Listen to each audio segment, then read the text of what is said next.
Viens pēc otra Talsu novada lauksaimnieki pulcējas uz laukuma netālu no pilsētas robežas. Emocionāli sagatavoti plakāti, lauksaimnieki nikni. Mums tā tukšā ūdens liešana un solīšana. Mēs izskatīsim, mēs darīsim, mēs risināsim. Mums pietiek tās. Mēs gribam šobrīd reāls darbus, reāli dokumentēts darbus. Cerība bija, ka zaļie zemnieki būs zemkopības ministrs.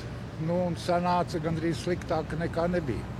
Protestētāju vidū daudz arī gados jaunu lauksaimnieku. Viņus atbalsta arī darbinieki, kas jūt savu darba devēju sāpi. Arī Ričards Dambergs, kurš Latviju pārstāvēja pasaules āršanas čempionātā. Redzot, kā lauksaimniekiem iet, un negribās savu sapņu profesiju mainīt? Nē, tā ir mana sirdslēta jau no bērnības, un tā arī paliks līdz mūža galam man. Vienalga, cik grūti lauksaimniekiem iet? Jā, tieši tā, vienalga.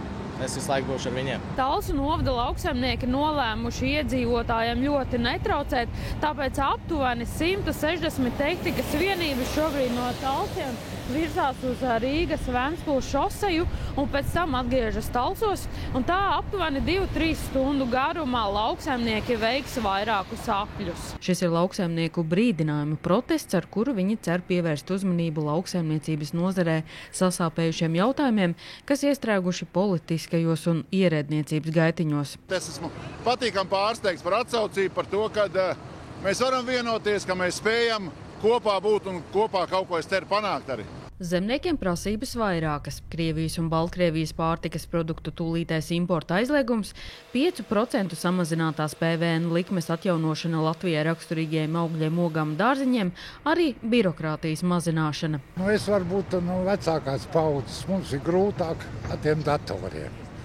Un tur tagad šogad bija jāziņo, kā vien varēja. Gan no lauka jāfotografē, gan ķīmija, gan visu. Un tas viss atsevišķi, tad tur uzkārās rudenī ar ķīmiju, nevarēja visu nodot.